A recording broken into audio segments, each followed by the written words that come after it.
whose name sleeps in my heart, and there it is. It's apart my eyes windows to the beauty of your name. 7 letters that I've loved for. Assalamu alaikum. It's Monday morning, but we have a jam-packed show for you today. As the month of Safar has approached, we come to the time where millions of us have flocked to the shrine of Imam Hussein alayhi salam. And some of us are making our way through that walk to reach the shrine, inshallah. Yep, indeed. And on the way, there are many lovers of Imam Hussein that are waiting to assist those that are on this long journey. It brings back so many amazing memories, I'm sure for you as well, Ali. It does indeed. I've been, alhamdulillah, able to visit Imam Hussein alayhi salam and the amazing feeling of walking past the different mawakibs and all these wonderful people just giving out food and offering shelter. It really goes to show that the lovers of Imam Hussein alayhi salam just wish to serve, and that's one of the most wonderful things that I've witnessed as well. That's absolutely amazing, and it's very fortunate to have experienced that. And going along to the shrine of Imam Hussein during Arba'in and the walk is truly inspiring. You come back with a sense of this amazing feeling, and honestly it stays with us all, I think, throughout the entire year and our life. I'm sure it's for most of us. Definitely. I do pray that inshallah all of those viewers that are watching who can't be there in Karbala this year get the chance to go, as it's something that I'm sure you'll never forget. Absolutely. And for those on the walk that are watching us, please do remember us in your du'as and in your ziyarah, and especially the deceased people, and remember the lovers of Imam Hussein who can't be there. Inshallah. Let's begin the Baraka this morning. We'll be starting with Brother Mustafa Ali, who will once again be blessing our studio with a beautiful recitation of the Holy Quran and an ayah or a verse from Surah Baqarah. We also have Brother Ibrahim Ansari in the couch with our daily du'as, and today we'll be looking at Ziyarat Nahya, a very important ziyarah, something for us all to recite for our current Imam alayhi salam. Lots to benefit from this morning, inshallah. We're also bringing you live footage from those on pilgrimage at this moment taking part in the Arba'in walk. I'm personally really loving the footage as watching it really does benefit us. Looking forward to that, inshallah. And right after that, we also have my dear guest is either a poet or a reciter. And today we have Imran Datu back on the couch, alhamdulillah. Really looking forward to that. And looking forward to obviously hearing poetry. And this morning we have Sister Masuma Jafar joining us to talk about your questions, and we have dear Masuma, where we'll be discussing the Arba'in walk and general commemorations during this time. Of course, we have once again a young girl on a mission to find out more about Muharram and Ashura in the Mini Husseini segment. She'll be educating us on the rituals during Muharram and Safar. And finally, we also have Sayyid Musa Shah on the couch with your fit questions and queries. So right now, we are giving you the opportunity, as ever, to deliver a personal ziyarah to any member of your deceased family or friends. So more details from our colleagues in Karbala, namely Brother Ali. With everything patient, with your love impatient, daily I lament, daily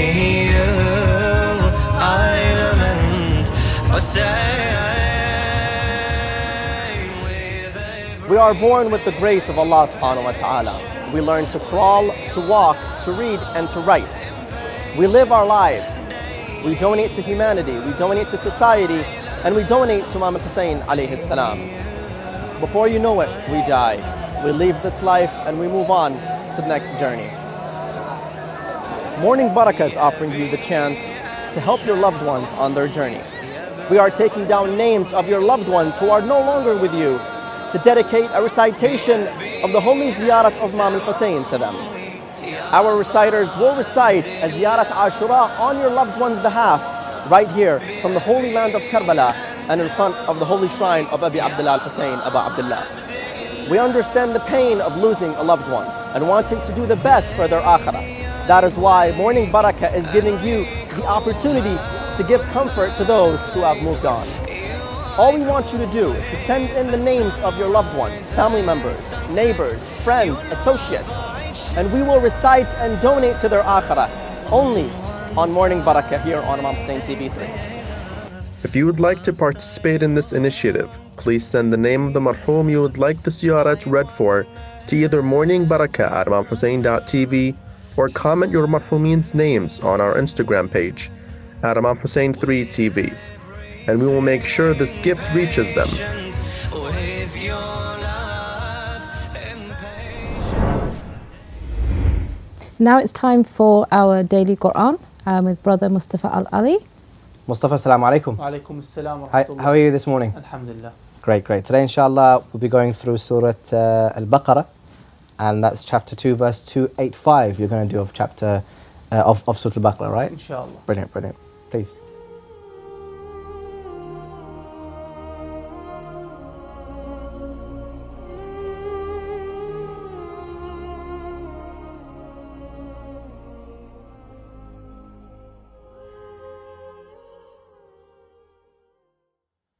أعوذ بالله من الشيطان الرجيم. بسم الله الرحمن الرحيم. آمن الرسول بما أنزل إليه من ربه والمؤمنون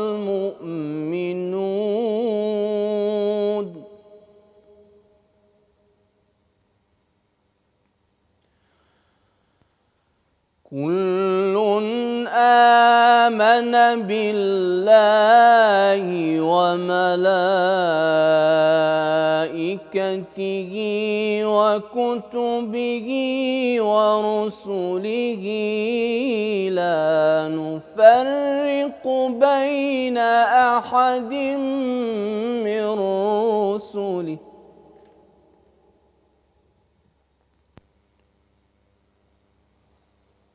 وقالوا سمعنا وأطعنا غفرانك ربنا وإليك المصير.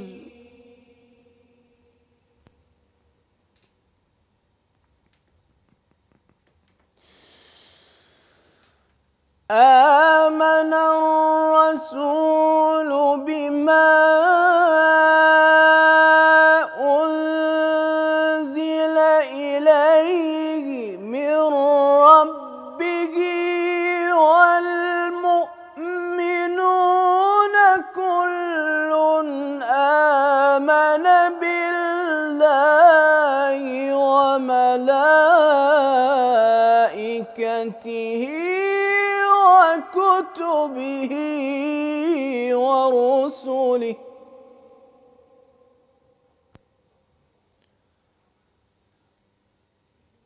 لا نفرق بين أحد من رسله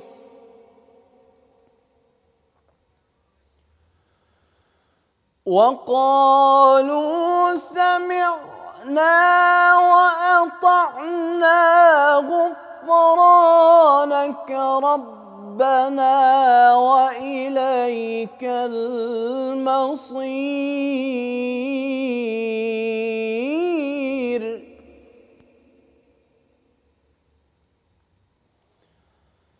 لا يكلف الله نفسا إلا وسعها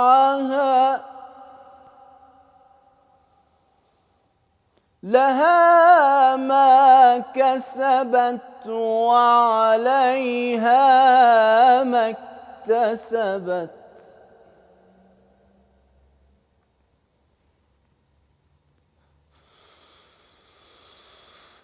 ربنا لا تؤاخذنا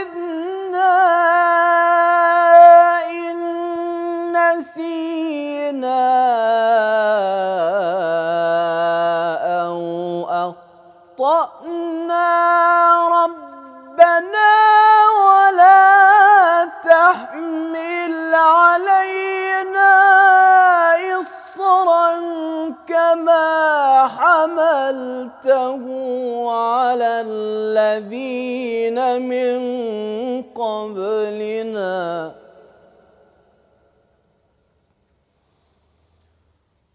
ربنا ولا تحملنا ما لا طاقة لنا به واعف عنا واغفر لنا وارحمنا أنت مولانا فانصرنا على القوم الكافرين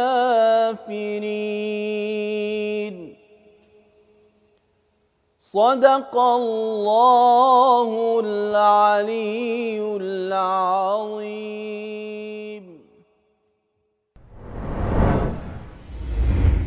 Many thanks for your time, Mustafa Al-Ali, who, as you just heard, was reciting the holy verses of the Quran, and specifically chapter 2, Surah Al-Baqarah. He started with verse 285 and onwards. Many thanks for his time. Of course, this part of the morning, we are taking a deep dive into the du'as and the supplications associated with the months of Muharram and Safar, specifically the events of Ashura and Arba'in. And every day, as always, we are joined by our guest, Ibrahim Al-Ansari. Many thanks for his time and his input when it comes to the reasoning behind the du'as and the supplications, and of course the imams that are associated with it. Today, and I guess this morning, it's a bit of a heavy one. Yeah. It's a bit of a heavy one. We're looking into Ziyarat Nahiya. And actually, just before we started the show, we were just discussing the Ziyarah itself, and we've almost prepped ourselves up to be quite an emotional episode. Definitely. It's one of the heaviest ziyaras, I think, closest. Do you know what it was? It's the fact that as soon as we sat down and we said, this episode is going to be Ziyarat Nahiya, all of us, we just went. Like, it was an automatic reaction that all three of us had. And it's just this amazing thing about the ziyarah, and of course the words of Imam Mahdi, and the way he talks about the ziyarah, the way he sends his salutations, the images he forms in the ziyarah are unbelievable. So you see in the other ziyarahs, it says, for example, Assalamu alayka, for example, Ziyarat Warith, Assalamu alayka ya Waritha Adam Safatillah, Assalamu alayka ya Waritha, etc., etc. It talks about how it sends salam in that specific way. Other ziyaras, Assalamu alayka ya Aba Abdullah, wa ala al-arwah allati halat bifina'ik. This ziyarah, no, it doesn't go to that. It says, peace be upon the chest that horse is trampled over. Peace be upon the cheek that was mixed with the dust. It's very specific in the way that Imam Mahdi is sending his salams to the Imam, and I think it's part of what gives it is that deep emotion. And of course, that is towards the start of the ziyarah as well. I mean, just reading through it, the amount of description that he goes to the Imam, like I mean, Ibrahim will go through it, but I mean, the sweat of death appeared on your forehead. That's how specific the Imam goes into the actual... he describes what happened on the day. He literally describes what happened on the day. Of course, not in full detail, because, you know, the thing is that there's a specific narration. It says by Imam al-Baqir, it says, if we weren't scared for our Shia, we would have told them what truly happened on that day. What really happened, absolutely. I think our hearts wouldn't bear even to hear the ziyarah. But I think even the Imam alayhi salam talks about, you know, his shedding blood, not tears, but, you know, they're tears of blood. And you think for an Imam to put these words in, sort of to give us an insight, and yet we can't take that. It's quite graphic. Why does he go to such extent, Imam al-Mahdi, as opposed to the different Imams? Because of course the other Imams also have like, for example, his son, Imam Zain al-Abidin, he could have gone through that kind of description as well. Why is it Imam Mahdi has that angle on his ziyarah? You see, if we look at the Imams themselves and the effect that Ashura had on them, we realize it's a very similar effect to all of them. So Imam Zain al-Abidin, for example, it is narrated that even towards the end of his life, there wasn't, so for his whole life after Ashura, there wasn't a single time in which food was placed in front of him unless he mixed it with his tears. one of the companions of Imam Sadiq describes Imam Sadiq. He says, when Muharram approaches, my father will be depressed. When Muharram approaches, my father will be depressed. And when the 10th day arrives, he would weep and he would cry. And that will be the day of his mourning, and he will shout, today is the day that Hussein was killed. Imam Mahdi in I think it's in Ziyarat Imam Hussein, he says, I would weep for you instead of tears, blood. I would cry for you day and night. This isn't something just for the Imam, No. something all of them had. Why the Imam actually went to that extent to tell us that that is his state, I'm going to be sure with you. I don't want to say something that I do not know, so I do not actually know. It's no, I mean, Yeah. I'm not like asking because Yeah. you have the answer or I have that. I don't think Yeah. anyone probably has the No. answer, but it's very interesting to see that maybe it's an idea of like, because Imam al-Mahdi, for example, is he's not around per se, and he's waiting for the moment for him to take revenge.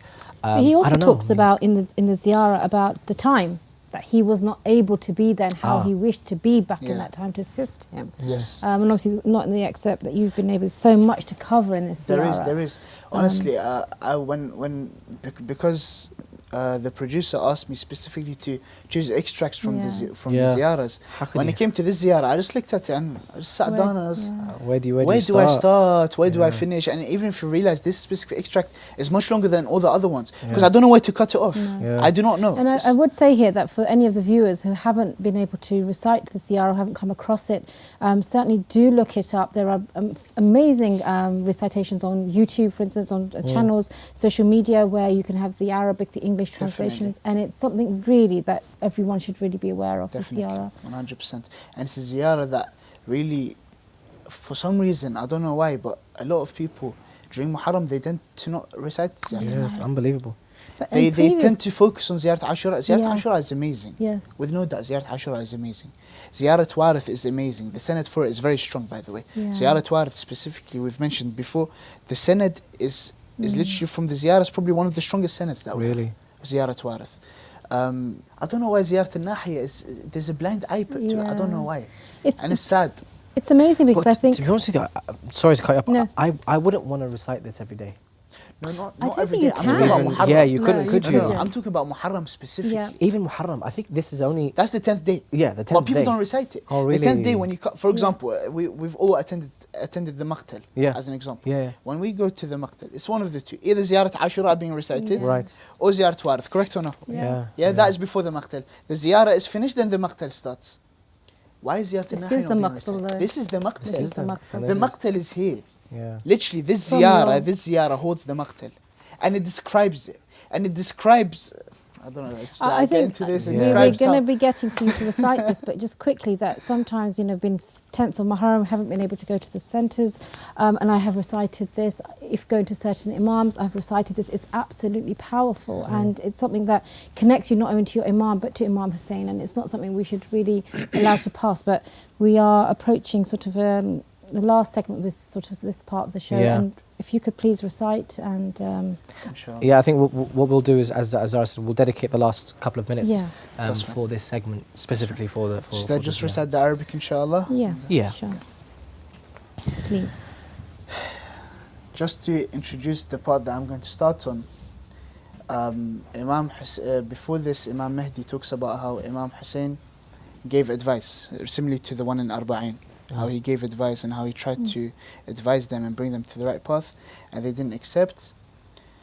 Then they said, then they started the war, and then فجاهدتهم بعد الإيعاز لهم وتأكيد الحجة عليهم نكثوا دمامك وبيعتك وأسخطوا ربك وجدك وبدأوك بالحرب. This is where the war starts.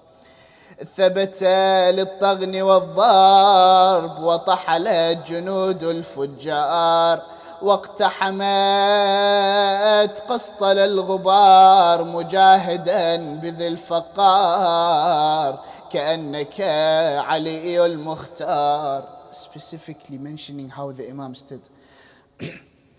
فلما رأوك ثابت الجيش غير خائف ولا خاش نصبوا لك غوائل مكرهم وقاتلوك بكيدهم وشرهم.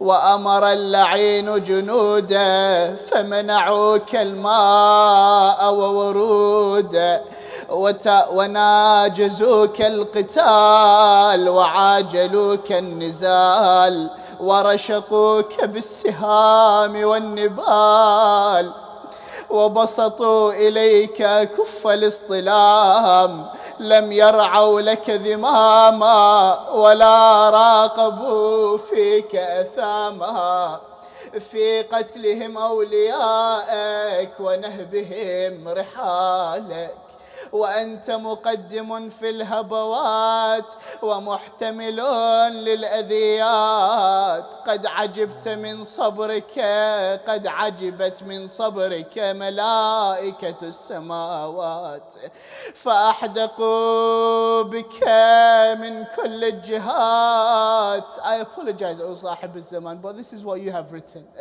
فأحدقوا بك من كل الجهات وأثخنوك بالجراح وحالوا بينك وبين الرواح ولم يبق لك ناصر وأنت محتسب صابر تدب عن نسوتك وأولادك حتى أيانك سوك عن جوادك فهويت إلى الأرض جريحا تطالك الخيول بحوافرها وتعلوك الطغاة ببواترها.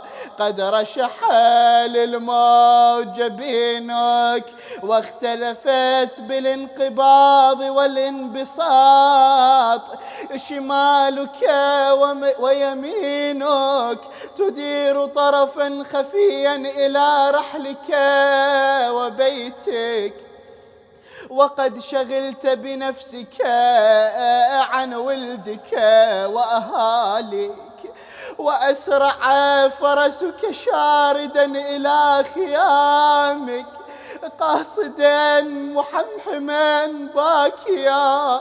فلما رأينا النساء جوادك مغسي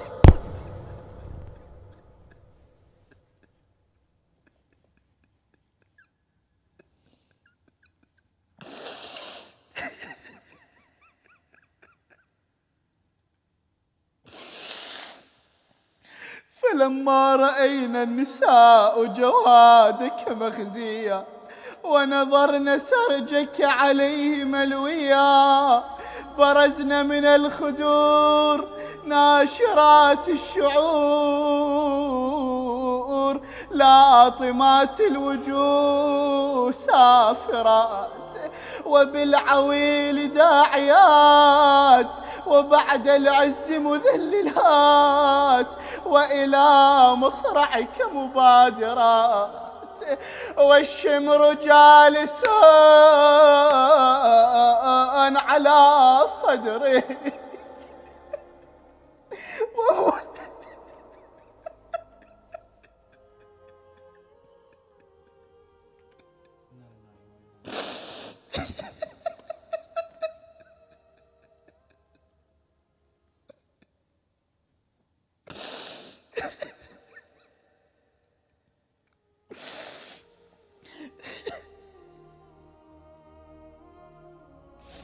والشمر جالس على صدرك ومولع سيفه على نحرك فأقبض على شيبتك بيده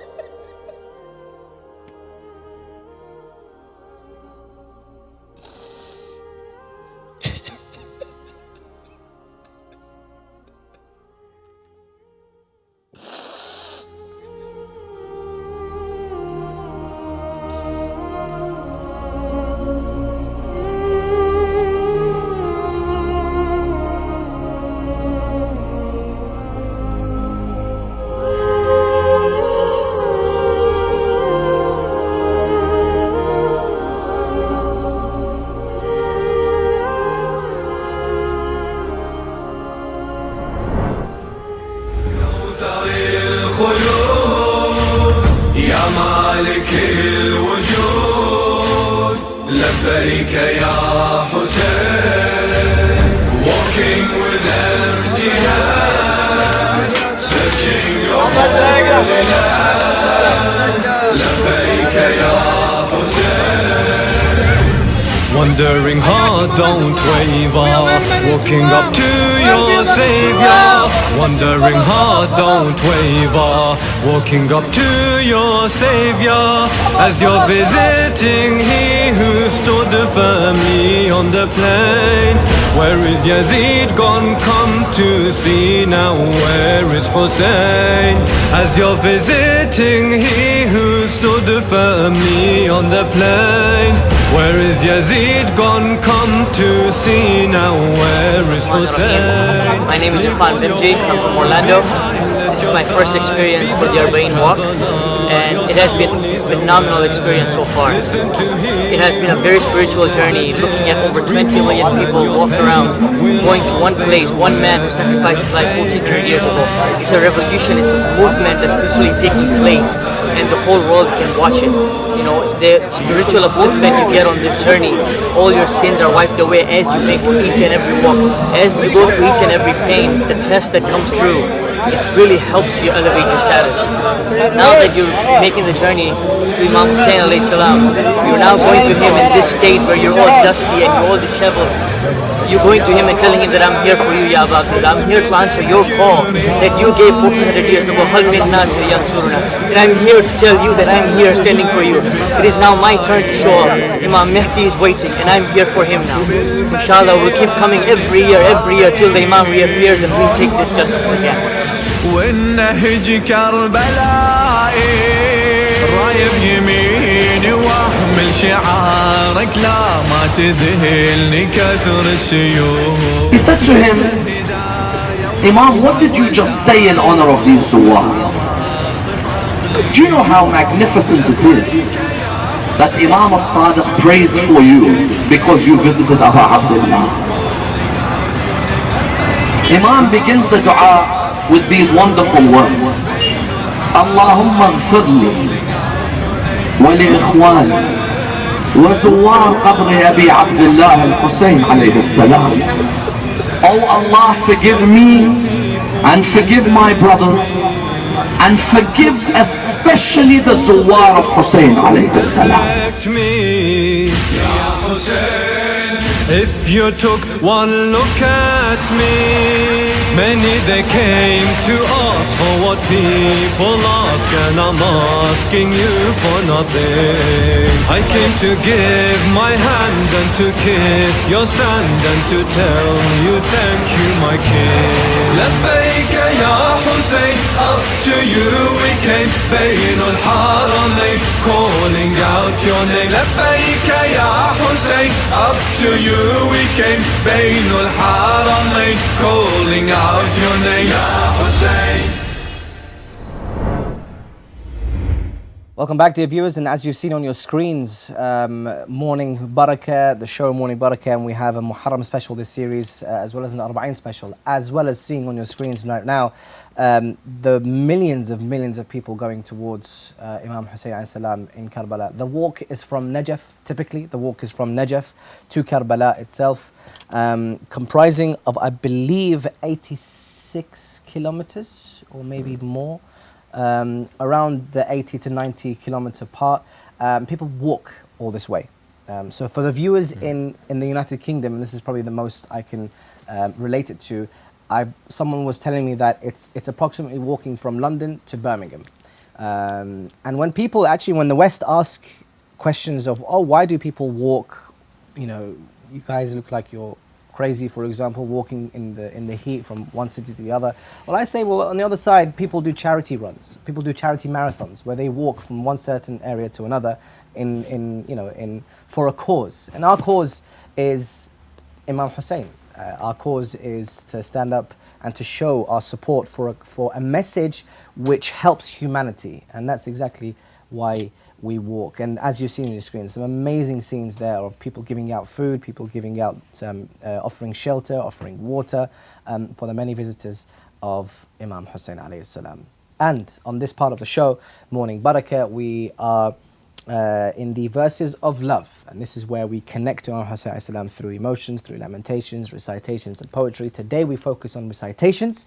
In a sense, we are joined by, once again, Imran Datu, very appreciative of your time. Of course, I know that post Muharram and leading up to Arba'een, very busy with recitations as well as other priorities as well, which we'll talk about in the different episodes. Essentially, just to recap, but first of all, Assalamu alaikum. Alaikum. Just to recap from our last episode, we were talking about the different forms and the different styles of recitations, and from yourself growing up in an Urdu background, you had to kind of adapt a bit because the English is quite difficult to really do the Urdu directly, especially when it comes to the actual latum, the matam itself. So you found a bit of a niche in the middle of that, and you can deliver the poetry by also giving justice to the English language, as well as giving justice to the melody of the Urdu background, right? Absolutely. So today, we ended with that episode with a collaboration between you and Nouri, right? Yeah.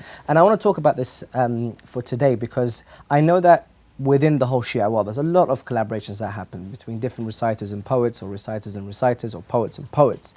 From your perspective, is this the first time that you've worked with Nouri, and have you worked with other poets before? But specifically with Nouri, how many times have you worked with Nouri, and what's your experience has been like with him? So with Brother Nouri, it's not my first time actually. Alhamdulillah, when I first dove into this English type of Latin, he was one of my first poets, alhamdulillah, so I was blessed. I know people, his poetry is very highly valued, mashallah, and like I said, may Allah reward him for continuously writing in such a beautiful manner. So with him, I remember the first one was about Own and Muhammad. There was a event, I believe, in Leicester, Evening of Grief and Sorrow, I believe it was. Yeah. And working with Nouri, it's alhamdulillah, firstly, he's a very good guy. So me personally, I always only will work with those who practice what they preach, if you will. So I find it very important, I think, when it comes to your akhlaq, and when you recite and when you write and you talk about the Ahlul Bayt alayhim as-salam, I find it very important to follow their teachings. And you will always get individuals who may not follow that path, but I mean, khair. But personally, my preference is to work with somebody who is also a down-to-earth individual, and alhamdulillah, Nouri is a very nice down-to-earth person. And it's very easy to work with in terms of communication and his work as well. His poetry is he always tells me, I mean, the way me and him work is I'll always send him a tune first, a composition. He will then fill the words, and not every poet can do it because it's not easy. Yeah. It's not easy to do that. So I come up with my own creation, but he will still manage to find a way to fit the syllables in, etc., which is a very impressive talent to have. Absolutely. Yeah, exactly. I've had that experience as well. So how have you had that? How does that differ with the other poets that you've worked with? So with the other English poets as well, who I use, mashallah, brilliant poets, they prefer to write first. So, but I see good in that as well for me, because to make a tune just out of your head, it's not too difficult, as in you can come up with something fairly good. Yeah. But if you have the words there, and then to actually, so that was something I hadn't done before, where I get the words first and then I work on a tune, and I used to struggle with that. So I used this opportunity to actually challenge myself, if you will, to kind of look at the words first and then create a tune on that. So in that sense, so now alhamdulillah, I've got to a stage where I can do it both ways. So, so it makes sense for me. So even if I do get a poem written, or I make the tune first, alhamdulillah, I can still come together in the end. So what you're saying is that there's two ways of creating a track, or doing a matam or a latmiya, and in a sense is either from a poet's perspective, it's either you get the poem and then you have to create a melody based on the poem. Correct. Or you create a melody in your head, and then deliver that to the poet, and the poet writes. So which one do you prefer? To be honest, I like it when the poet gives me the words first, because, and I tell Brother Nouri this as well, it makes it easier for the poets as well, because firstly the poet can whatever's in their mind, whatever's in their heart, they can put that on paper without worrying about anything needing to fit a tune, etc., etc. Okay. So from that point of view, for them, it's easy. But then for yourself, but for yourself, if it's not structured in a set poetic structure, then could you still put a melody on that? No. So because now with this Urdu niche, as you're saying, we do require it to be structured. So I will tell the poet, or I'll tell Brother Nouri Syllables. Syllables. So for example, keep the lines the same, if you will.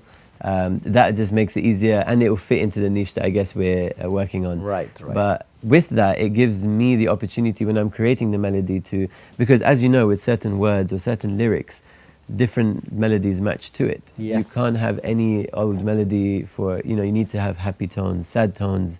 Yeah. When you want to stress on a particular word, you'll have a different note. So it allows me to be creative in that sense, to have the words.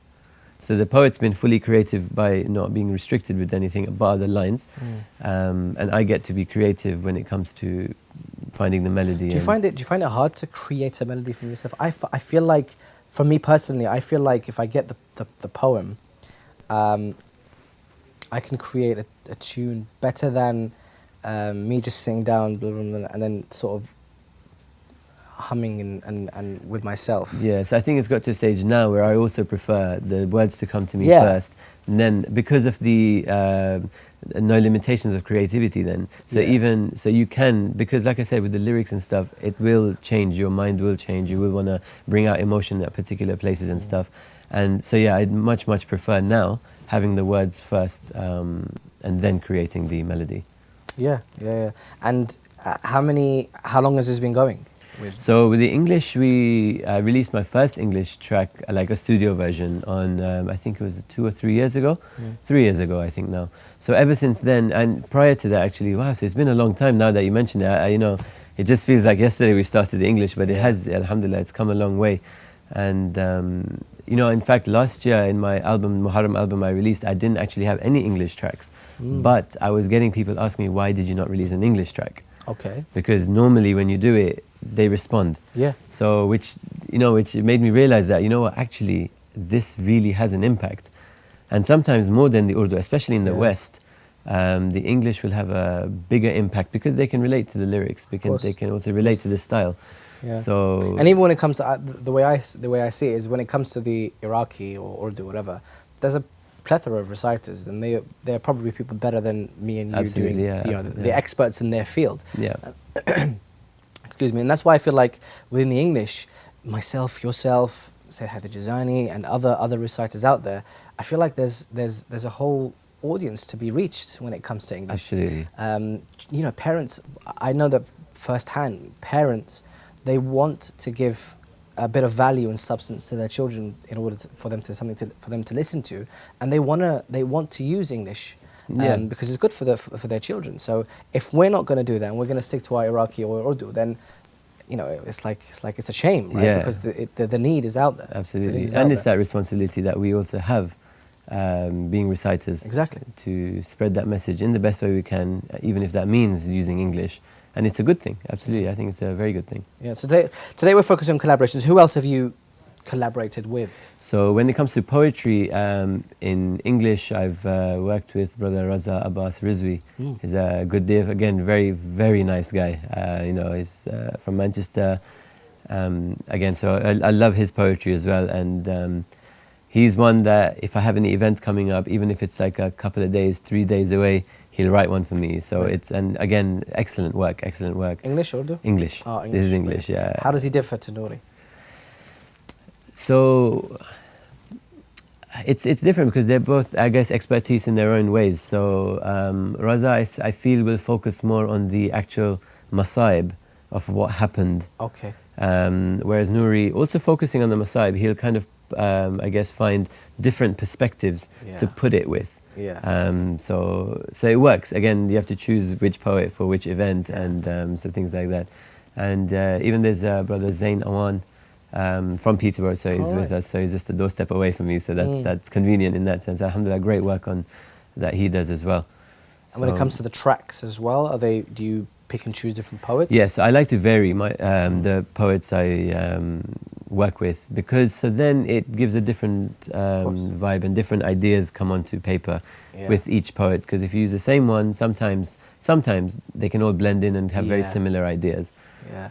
We will touch upon something in the next episodes in terms of what you prefer to recite when it comes to live recitations, and how does that differ when it comes to recording in a studio. But when it comes to a live recitation for yourself, why would you choose a certain poem over the other? So with the live one, it's always tricky because it has to be dependent on the crowd. Now, I know some people will say that, you know, it shouldn't worry about the crowd, it's all for Imam Hussein, it's all for Allah subhanahu wa ta'ala. 100%, I agree. However, when you go to a majalis, when you go to a crowd, etc., you want to impact them the best you can. So for the crowd that you have, so for example, if you go to an event where you know the crowd will, with due respect, won't be of high Urdu understanding, I will select a poem that has basic Urdu, which will still deliver the message, and it will impact that crowd, because you don't want anyone to go home saying, I didn't really gain anything. So that being the idea, you would have to choose what you recite, and the type of recitation it is based on the crowd or based on the event. Again, if it's an event based around Sayyidah Zahra, you'd pick topics related to Sayyidah Zahra. So then people have come there to mourn Sayyidah Zahra. So moving forward, you've just released another album. Response is fantastic. So moving forward, looking into the next year, to putting in mind collaborations, or maybe even not collaborations, how do you see yourself developing? So I mean, track-wise, by the way, just album-wise. Studio track-wise, I mean, ideas that I've had is to actually collaborate with reciters as well. So, for example, you've also been, inshallah, on the list, and we will, inshallah, make something work. Definitely. The idea being to try get into this English vibe, but maybe in a little bit more than just this niche that we've picked. So maybe to kind of appeal to the non-Muslims even. So something that they would listen to. So, you know, because the idea is of reciting is doing tabligh, again, in my opinion, in your own way. Now, you can recite to the already converted or the Shia born, and for them, they will agree, yes, Imam Hussein, Karbala, Ashura.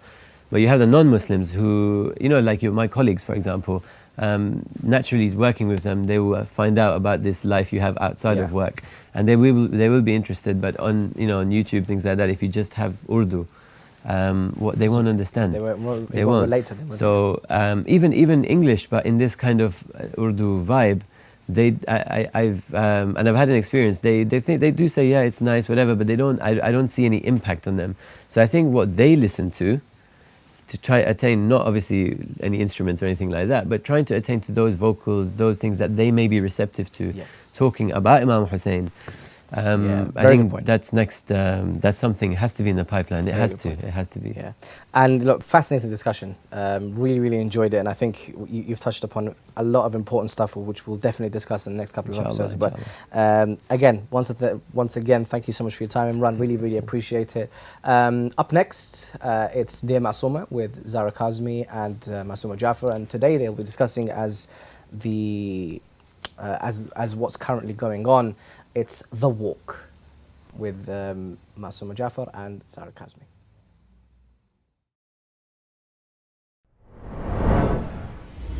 And now we have Sister Masuma join us. Assalamu alaikum, welcome. Assalamu alaikum, thank you. So today's discussion is going to be about Arba'in and The Walk. That obviously recent years we've been blessed to be able to actually participate. So we have a question about that. Dear Masuma, the Arba'in walk is regarded as one of the most awarded act in one's life, and for many people it can be a spiritual change. The Arba'in walk is a walk that tries to help one experience a walk that Sayyidah Zainab and the other women of Ahl Bayt had to experience arriving in Karbala on the 40th day after Imam Hussein's death. What recommendations would you give those attending the Arba'in walk, and how can a person get the most out of it spiritually? Okay, Bismillahirrahmanirrahim. I think firstly, I would actually question whether the Arba'in walk is trying to experience what Sayyidah Zainab alayhi salam went through, because it's a totally different experience. First of all, Sayyidah Zainab alayhi salam went from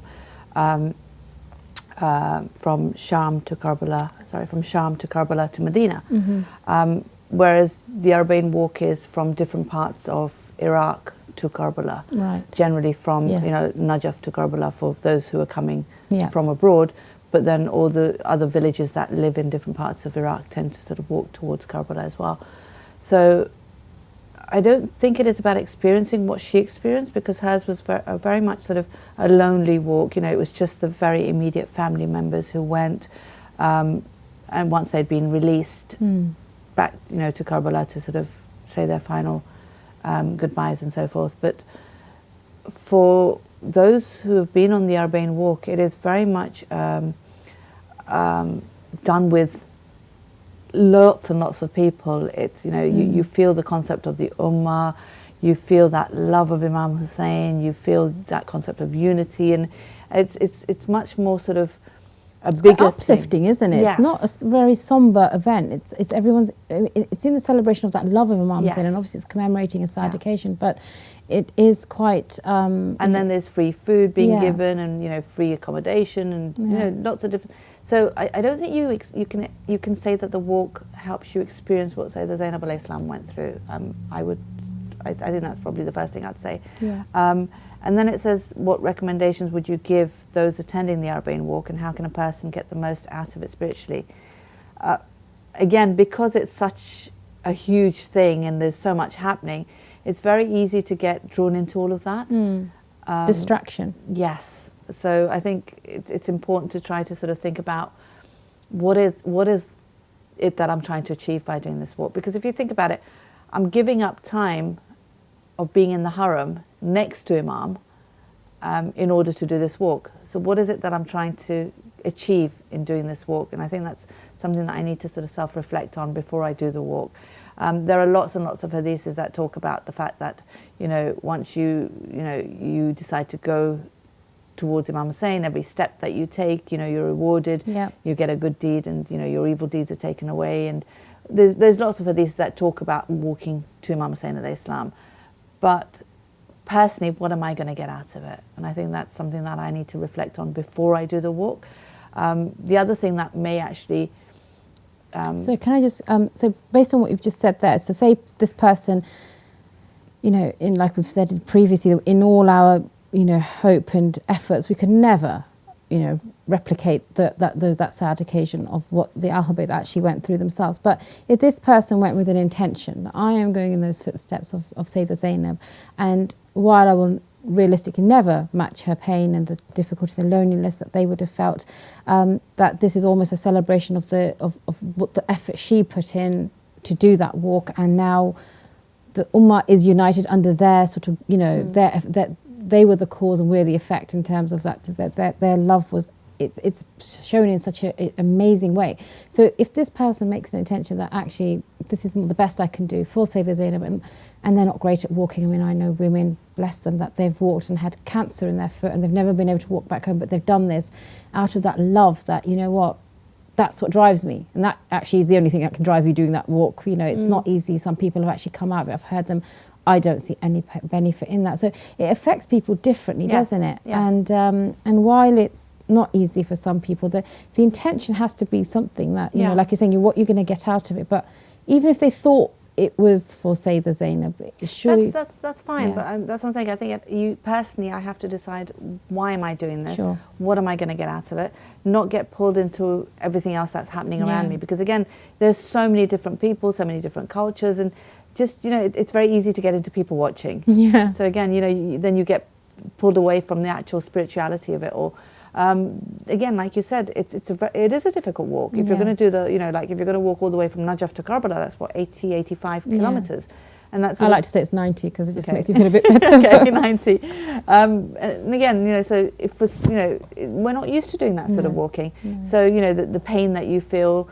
And I think if you're not connected spiritually, if you're not thinking about, you know, if your niyat's not correct, then it will be about the pain and suffering and actually looking at everything else that's going around. And you may at the end of it think, what did I get? You know, what was it? And you might feel good because you managed it, but it's not, again, it's not a tick box exercise. It's not something that, oh, you know, I need to do the walk once in my lifetime. It's not that. It's about, where am I going to get the most growth? What am I going to get from this? It's such a beautiful point you've made, because at every point where you look at sort of our when we undertake these tasks of you know, trying to get close to Allah. So Hajj is one. You know, these pilgrimages we take, they're all refinement, aren't they, for our etiquettes, our behaviour. So if we go on the walk, and you know, and I remember, you know, girls turning around, face full of makeup, and then going on the walk. Now, obviously Allah knows their intention, that's not the point. The thing is that if we don't make that effort to actually think about what we're doing, or we're going to backchat when we're there, or we're going to behave in a bad way, then what are we actually gaining from it? And we'll come out thinking, this was, yeah, okay, it was great, we did the walk, I've done it, but yeah, it's again, it's just a tick box. I've done it. It's something I can actually say, oh, I've done, but that's not what it was about. And again, because, you know, everything is free, you get pulled into that. So it's like, you know, I want to try this, I want to try that. And then it becomes about, oh, what can I get? And, you know, and you lose the whole essence of the walk. Is it so bad to sort of, I mean, I'm guilty of that, because I saw the, you know, the falafel in Iraq is something else. So, you know, is it so bad to be sort of like, you know, you have that kind of downtime, and then you've got the moment where you literally feel like you're walking on heaven, and you're getting to that point of, you know, anticipation of, you know, arriving in Karbala. I think it's so hard to always consistently be at that point. Yeah, no, of course it is. And I think, again, it's nice to have someone there who sort of, you know, when you're sort of losing it, helps you, you know, and brings you up again, sort of thing. Excuse me. I think it's just that constant reminder to yourself. Sure. Because yes, you will get pulled out of it, but it's sort of reminding yourself again, this is, and if you think about it, we're saying to constantly be in that frame of mind. It's a 3-day walk. Yeah. It's not. Some people do it in a day, don't they? And it's not that long. And it's like, if I feel like I can't maintain it for 3 days, then maybe just do a 1-day walk and not do the whole walk, do some of it, just to experience it. I think for me, the experience of being the majority, you know, growing up in Britain, you know, where you're not the majority as a Shia Muslim, to actually be around everyone who, sorry, loves Imam Hussein, you know, to feel that love, and you're all sort of, it just feels like you're all heading in the same way, and you've all got the same goal, and you can actually just imagine when our Imam comes, this is what it's going to be like, you know, it's just, oh, amazing. Excuse me. So I clearly need to be walking with you, so I'm not distracted by falafels. But no, it's an amazing experience, and definitely, like you said, even if, you know, some people, I remember we were debating whether we should go in one particular year, do the walk. Had somebody with me that wasn't well, and there was another lady, she was umming and ahhing, she had knee surgery. So she was saying, oh, I can't do it. And then when she saw that we literally changed our minds and no, we're going to do, even if it's a day, we'll do that walk. And she said, right, I'm coming with you. And it was so amazing to see. She's such a beautiful lady, and that she had that courage, and, you know, that, okay, if I walk with you, will you walk slowly? Because we didn't go with the main, the group that we were going with. So just to see that passion, you think, subhanAllah, how people's love drives them, you know. It's amazing. And it's beautiful how, you know, again, for me, I think it was the way that people wanted to serve you, because you're the Zawar of Imam Hussein alayhi salam. You just felt like, I need to live up to this status. You know, it's like they actually made you feel, isn't it? Yeah, and they made you feel you were so amazing. And you know, if you didn't feel spiritually high, you thought, why don't I? I should do, because I'm the Zawar of Imam Hussein. And it just made you think about, what does it mean to be the Zawar of Imam Hussein? There's a responsibility there as well, isn't there? So it, you know, again, that was a huge lesson for me, to actually think about, what does it mean to me to be the Zawar of Imam Hussein? And, you know, how they're seeing me, is that who I am, or am I an imposter? And then, you know, I need to lift up my game a little bit. And it's so true, because you think, you know, that it's a responsibility, it's an honour, and, you know, not everyone has the opportunity to do that. So we all should be grateful that Allah gives it, and gives us that opportunity again and again. But it's, again, the people that are serving the Zawar for the intention of Imam Hussein, you think, you know, what is their maqam? That they are giving everything. Some people save the whole year around to actually just have a mawqif, to serve people, and for them that's service. And I guess, you know, in our life it's always about serving others, isn't it? The hospitality, and you're reminded of what the cultures in the East are, that it's about others, not to focus on the self, whereas in the West we're always like, yourself, and we're kind of losing that in ourselves, that, you know, there's a focus on the I, whereas there it's like, give what you have, and so it's a beautiful and reminder. a lot of the times they are giving what they have. Yes. It's not that they've got excess and they're giving that, which is what we tend to do in the West. It's like, if I give to the poor, I'll give what I don't need and what I've used, rather than sort of giving. They're actually giving what they have and what they need, but they're sharing it with us, and it's amazing to see. And their faith that Imam Hussein will return to them, give to them back what they're giving, much more than what they're actually giving in material terms. That's all. We've come to the end of the book. Have you got any last comments, sort of suggestions? I think when I think back to when I did the walk, the greatest moment for me was when we were walking into Karbala, and as you're walking in, they had this announcement. Each group was announced, and they announced that the land of Karbala welcomes the people, the Zawar of who've come from England. And to me, I think, if the land of Karbala accepts me, why would my Imam? And it was just, when I heard that, I just, that was it. It was just like, I've made it, I've come, and the land of Karbala is accepting me, so why won't my Imam? And it was just such an amazing end to an amazing journey. Yeah, definitely. Alhamdulillah. And I hope that, inshallah, the viewers, benefit from your words, because they're absolutely right that, not to get distracted, to focus on why you're doing it and to get the most out of that walk and not to really waste it on the 3 days, because it's so easy. Shaitan is not going to want us to be benefiting that spiritually. So lots of good advice there. Thank you so much. And inshallah, we'll see you again soon. Inshallah. And next up are the mini Husseinis. Assalamu alaikum, my name is Razia Kharsani Karimi.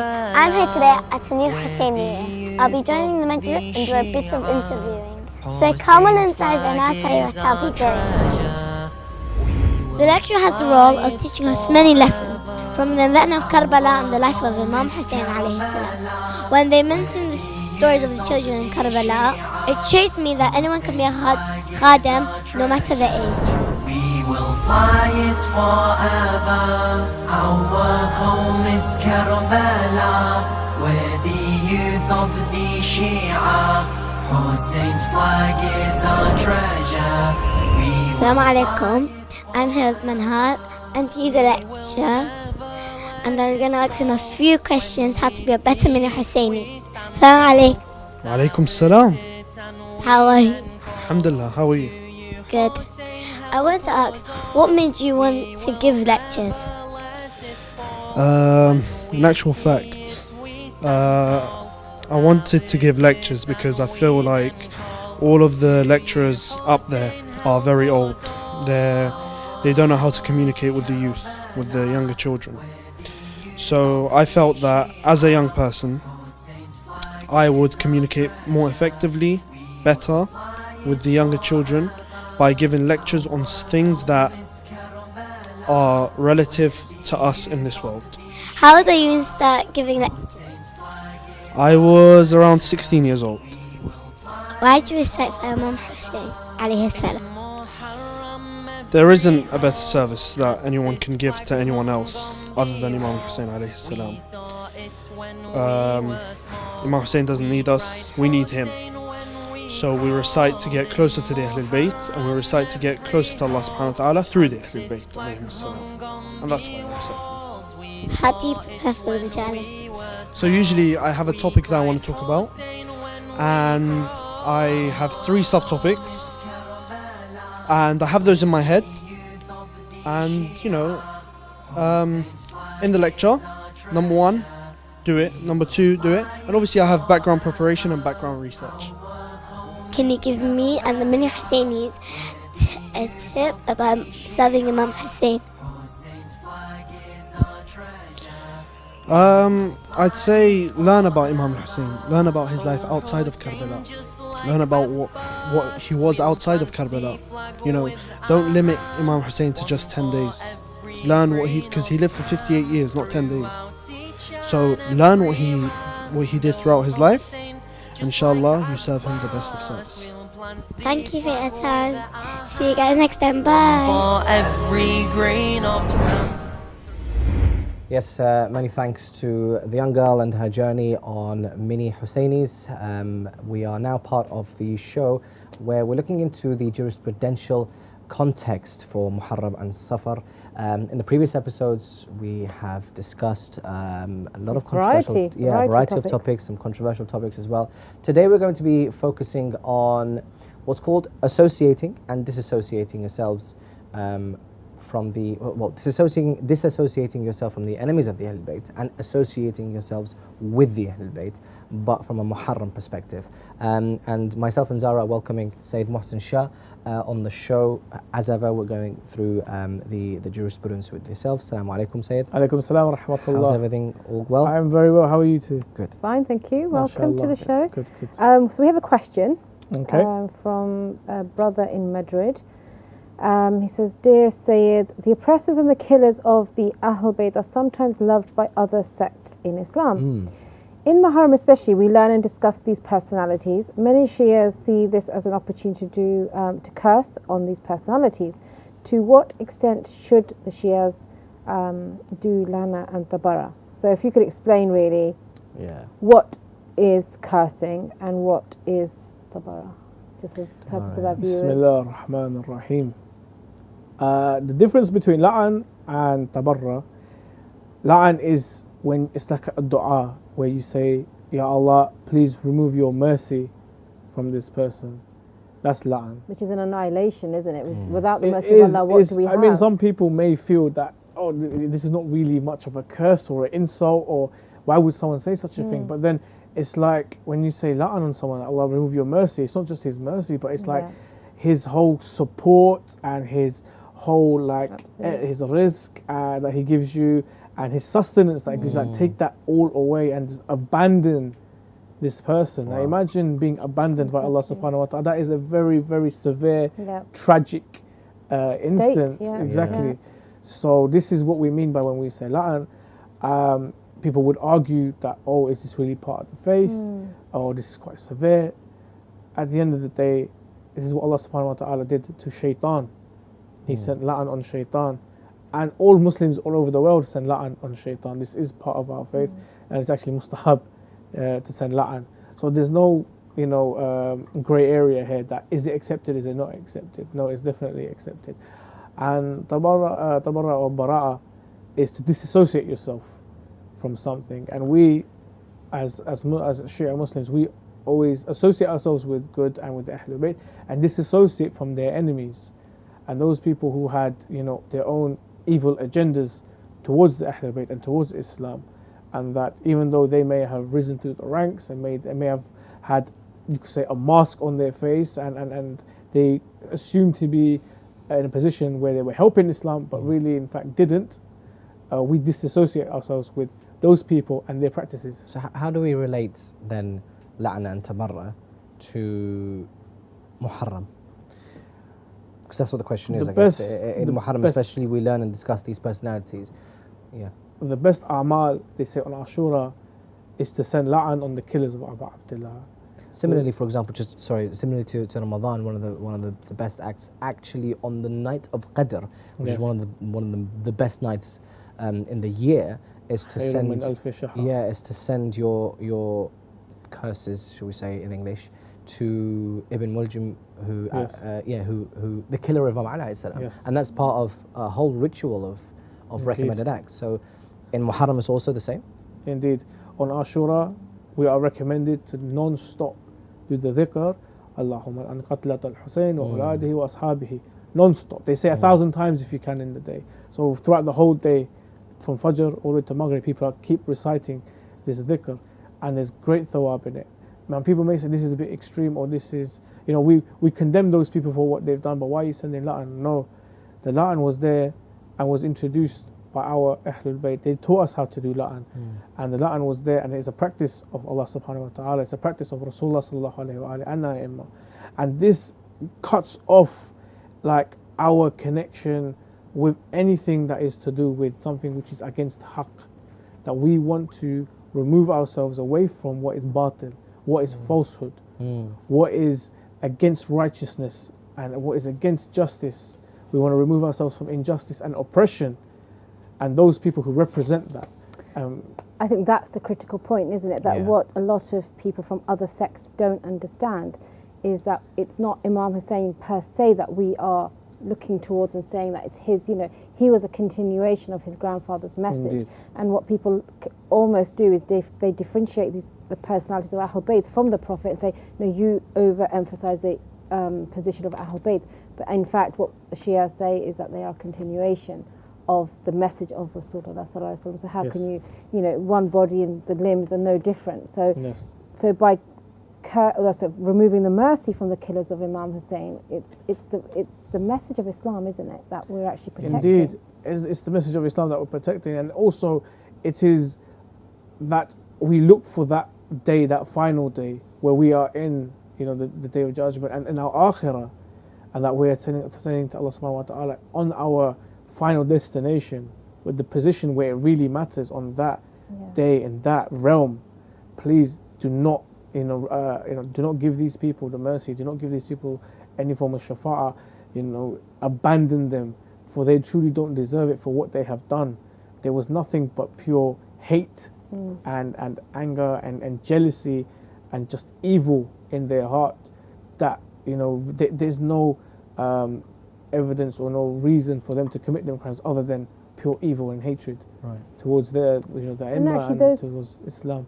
And those actions have continued to today, haven't they? The disunity we do have within the sects, and it's not the repercussions are going to be felt throughout time. So it's not something that their actions. I would like. Go ahead. No, go ahead. I would say from a fiqh point of from the perspective, His Eminence the Grand Ayatollah Sayyid Sadiq Shah was asked about tabarra and la'an, and he said that this is a very, very mustahab act, and he also says that it is allowed to be done in public. Which is very, very different and controversial to some other maraja who may have a different opinion. Sure. Now, the reason Sayyid Sadiq says that it is allowed in public is because he says that in the Quran, if you go to the surah Bismillah ar-Rahman ar-Rahim, Tabat yada Abi Lahab wa Tab, where Allah subhanahu wa ta'ala is sending la'an and cursing Abu Lahab. This is in the Quran by name, and the Quran is available to the public. Right. This is his istidlal, and this is what he says, that this is why it is allowed to be done in public, by name. But isn't, for example, Abu Lahab unanimously agreed within that community to be a bad person? Therefore, Allah and the Prophet. Definitely, we have the likes of Abu Lahab. Yeah. So what I'm saying is to bring it to this day and age, the people that we do la'na on, for the majority of Muslims, these people are revered. So how is that similar?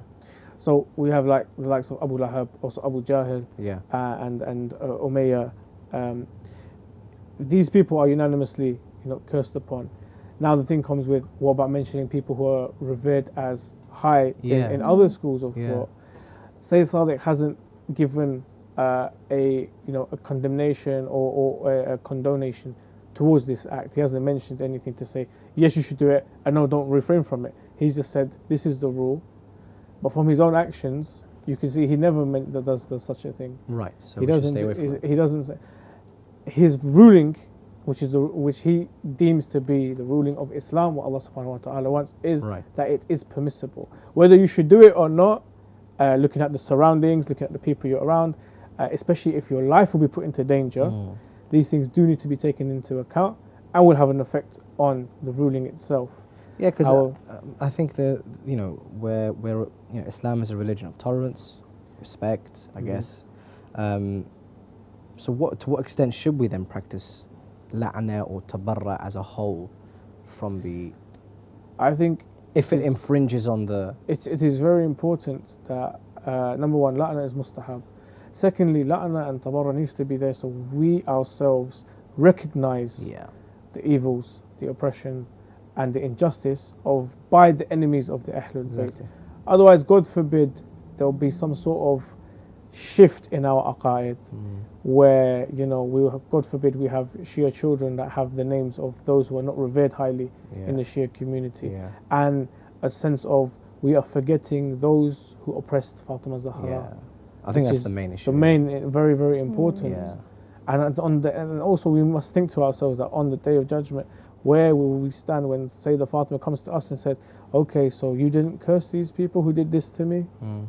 You know, you stood with them and you wanted to unite with those who did this to me. I think it's very important, like looking at how people interact, and particularly in the social media era, where, you know, you're absolutely rightly saying that the respect.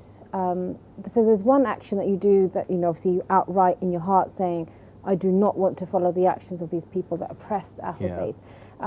And then there's a verbal action, isn't there? And then that verbal could be you typing something and being a keyboard warrior. But it's always keep within those etiquettes, isn't it? So whereas you don't want to just be saying things, but in your heart you're doing absolutely everything that Ahlul Bayt have taught us not to do. So this, for instance, you know, you're going to be swearing at people, saying, well, this is, you know, me justifying this action. I do want to mention that the Ahlul Bayt do not promote insulting people and do not, you know, promote using bad language and foul language towards people. If you are going to debate or discuss, please keep it academic and keep, you know, a level of respect.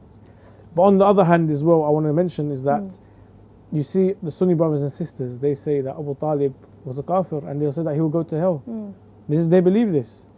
I don't see Shias jumping up and down and saying, oh, how dare you do this, how dare you do that. I don't see fights happening and arguments.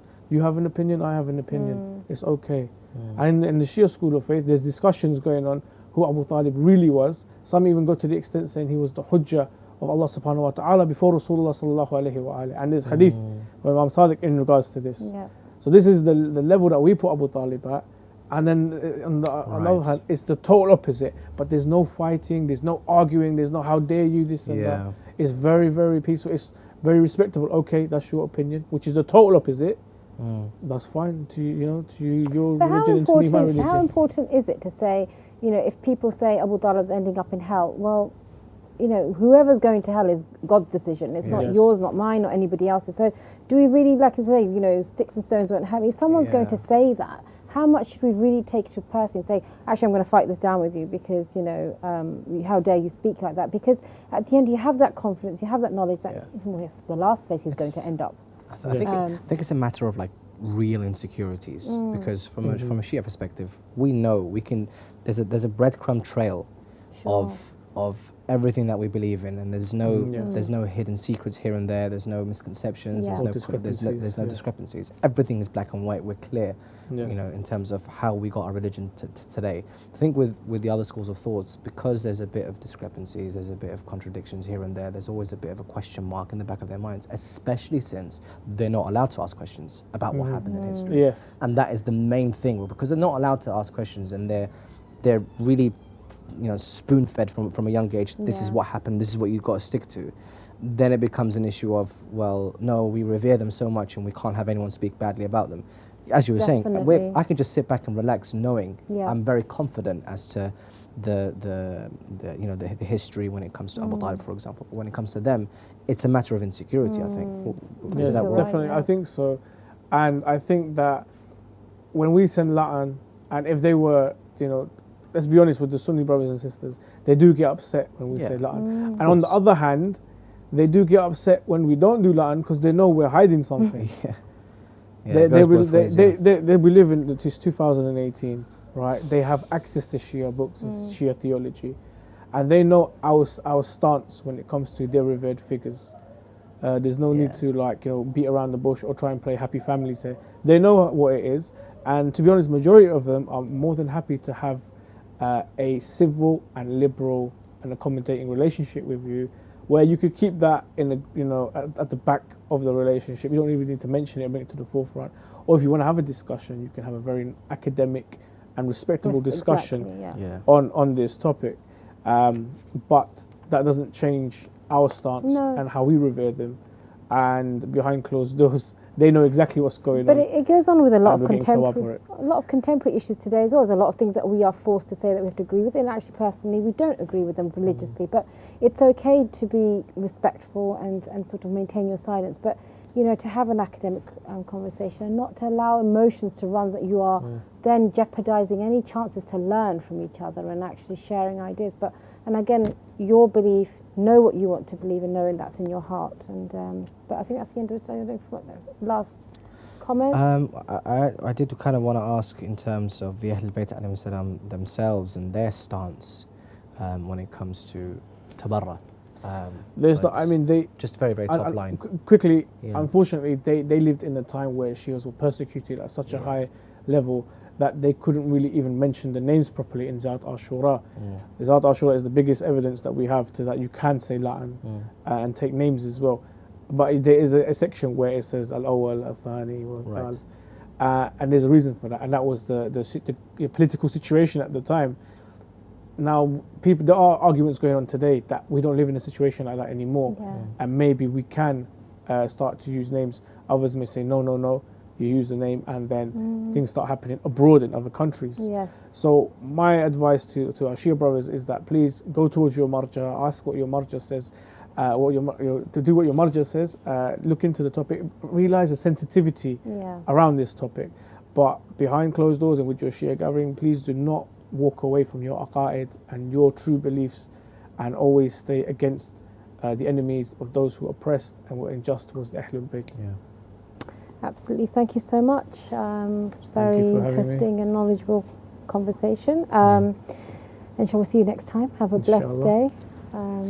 Thank you very much for your time, Sayyid. I guess from a viewer perspective, we are going to be looking into sort of the jurisprudential aspects of Arba'een, since we're during that time now, and we have very much seen within the show some insights into Iraq and how the Arba'een period is now building up within Iraq and Karbala and Najaf. So we're going to be showing you more scenes on the next episodes. Of course, more poetry, more fiqh questions, more mini Husseinis as well.